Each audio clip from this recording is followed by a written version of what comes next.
Watch what you bet on that betting show, Teddy. Big game 3 in the city of brotherly love tonight between those Raptors and those Sixers. If we take a look at SBRodds.com, usually, an hour or two, a few hours after the game, since it is the playoffs, those numbers start showing up. And we talked about, Teddy, the Philadelphia 76ers actually opened as a favorite offshore of -1.5. That's completely swung over to the Raptors, now showing the Raptors as a favorite, -1.5, with even some juice out there, -115 at Chris, -115 at betonline.ag. And if we look at the total here, Teddy, 215, 216s offshore, now raising up to 217 across the board. Tonight, 8 p.m., the Raptors are 42-45 against the number on the season, 21-21 against the number on the road. And how about this, Teddy? 4-8 against the number as a road favorite of 6 points or less. If we flip it over to the 76ers, 43-46 against the number, 12-14 on the season as a dog, and 23-21 against the number. Pivotal game 3, Philadelphia tonight. And this isn't one of those little line moves. One book opened with Philly -1.5. No.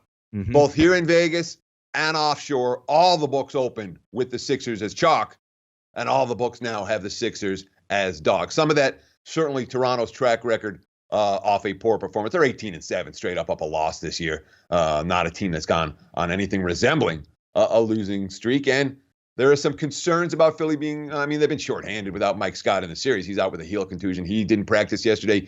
Embiid still hampered by the sore left knee. And the markets look at Toronto as being the better of these two teams, even after Philadelphia's Game 2 victory. Jimmy Butler, after the win, quote, "I think we just did our job. Everybody wants to paint a picture that we haven't won here in however many years. I'm just glad we came out on top going home. We need to do the same thing we did tonight."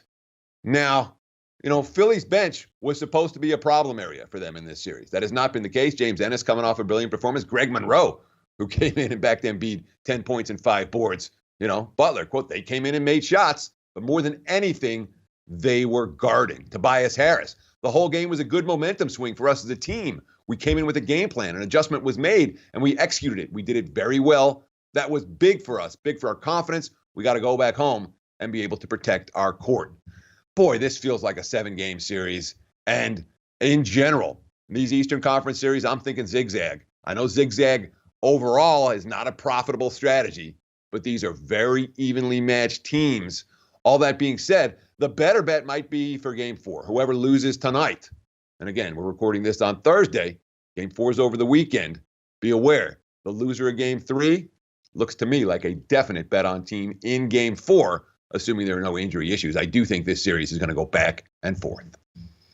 Yeah, Raptors game plan worked out very well in Game 1. You saw Brett Brown make the adjustments in Game 2. Nick Nurse, we'll see if he can rebound with the Game 3 game tonight, so it will be interesting to watch. NHL hockey, Teddy. Jackets look for a 3-1 commanding lead over those Bruins. No discipline for Brad Marchand in the rabbit punch, as we like to say in boxing, to the back of the head of a Columbus Blue Jackets player. When we take a look, it was as high as 131 this morning, Ted. We are seeing a little bit of a buyback here on SBRodds.com, -127, -124, even -120 showing up across the board with a total of 5.5. It's Rask versus Bobrovsky tonight. Yeah. Do you want to step in front of Columbus right now? I don't want to step in front of Columbus right now. They won 13 of the last 15. Okay, they swept Tampa in the first round. They put this 107-point Boston team back on their heels. The trade deadline acquisition of Duchesne, quote, "I'm not surprised. This is definitely what we're capable of. The guy's been a monster so far here in the postseason." Now, the one thing the Bruins haven't done, they haven't done anything on the power play in this series. They scored 7 goals against Toronto in 16 chances.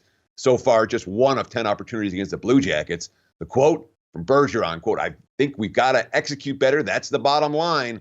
The plays we want to make are there in a way, but I think we're forcing a lot of them too. We just got to go back to taking what's there in front of you." I'm not sold on Boston here. Columbus has been the undervalued commodity, but what do I know about hockey? You tell them that Columbus is going to win. I can't do it.